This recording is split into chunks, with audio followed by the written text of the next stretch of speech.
रसूल अल्लाह सल्लल्लाहु अलैहि वसल्लम ने फरमाया कि रमजान आने वाला है ना, उससे पहले पहले ये मामले साफ कर लें, क्योंकि अल्लाह सुब्हानहू तआला ये दिलों को साफ कर दे। क्योंकि सबसे बड़ी बात है, जिस दिल में कुदूरत होगी, नफरत होगी, ऐसी अंधेरे गुनाहों के होंगे, वहां पे अल्लाह सुब्हानहू तआला तो नहीं आ सकते, अल्लाह का नूर तो नहीं आ सकता ना। तो सबसे ज्यादा काम तो फिर हमें इसी चीज को साफ करने पे रखना है ना। तो रसूल अल्लाह सल्लल्लाहु अलैहि वसल्लम ने फरमाया कि आपस में इख्तलाफात करने से बचो, आपस में इख्तलाफात करने से बचो। देखिए, वो इख्तलाफात छोटे लेवल से लेके अपने घरों में, अपने बहन भाइयों में, अपनी औलाद से, अपने रिश्तेदारों से, फिर उसे बाहर निकलते जाए, हर तरह के इख्तलाफात जो हैं इनसे बचो, क्योंकि आपस में इख्तलाफात मूंड देता है। और नबी सल्लल्लाहु अलैहि वसल्लम ने फरमाया, मैं ये नहीं कहता कि सर मूंड देते, तो नबी सल्लल्लाहु अलैहि वसल्लम ने फरमाया, मैं ये नहीं कहता कि सर मूंड देते हैं, बल्कि दीन को ही मूंड देते हैं। इसी तरह से पूरा दीन खत्म कर देते हैं ऐसे लोग। और रसूल अल्लाह सल्लल्लाहु अलैहि वसल्लम ने फरमाया, सोमवार एंड जुमेरात को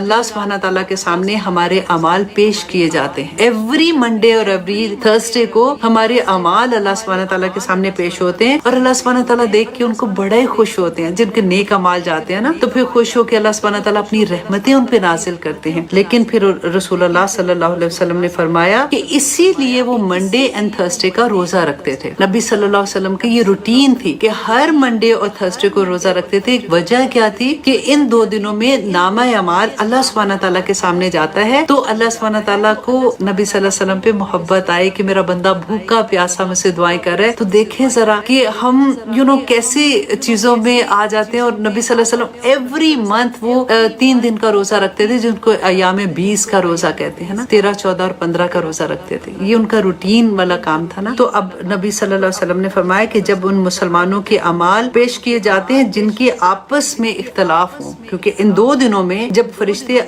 नामा अमाल लेके जाते हैं ना, अब देखिए वो लोग जिन्होंने रोजे भी रखे होंगे, अब रोजे आ रहे हैं, फॉर एग्जाम्पल हमने रोजे भी रखे, नमाजें पढ़ी, इबादत की, सब कुछ हमने किया, लेकिन इन 2 दिनों में जब नामा अमाल जाएगा ना अल्लाह सुब्हानहू तआला के पास, तो जिनके आपस में इख्तलाफ होंगे, अल्लाह सुब्हानहू तआला फरमाएंगे इन दोनों को रहने दो। नामा अमाल पेश किया जा रहा है, अल्लाह सुब्हानहू तआला फरमाए इन दोनों को रहने दो जब तक कि ये आपस में सुलह ना कर ले, और यहाँ तक कि अल्लाह सुब्हानहू तआला इनके अमाल भी देखना नहीं चाहेगा। अल्लाह अकबर। अल्लाह सुब्हानहू तआला नामा अमाल नहीं देखेंगे और कोई रहमतें नहीं भेजेंगे। कितनी नमाजें पढ़ लें, कितनी तस्बीहात कर लें, कितनी नेकी के काम कर लें, अगर इख्तलाफात हैं आपस में, तो उन 2 लोगों के नामा अमाल भी अल्लाह सुब्हानहू तआला नहीं देखेंगे। कि किसी मुसलमान के लिए जायज नहीं है कि वो 3 दिन से ज्यादा अपने भाई से नाराज हो। अल्लाह अकबर। अब आप ये देखिए कि आजकल कितनी मिसअंडरस्टैंडिंग है। तो आप देखिए फिर ये मामला अल्लाह सुब्हानहू तआला का है।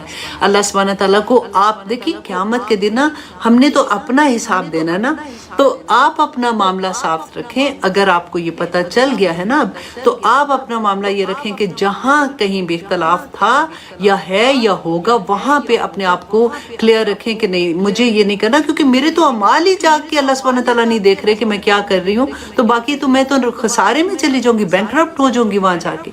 तो अल्लाह सुब्हानहू तआला, इसलिए मैं कहती हूँ अल्लाह सुब्हानहू तआला हमें अमल की तौफीक अता करे। आमीन सुम आमीन।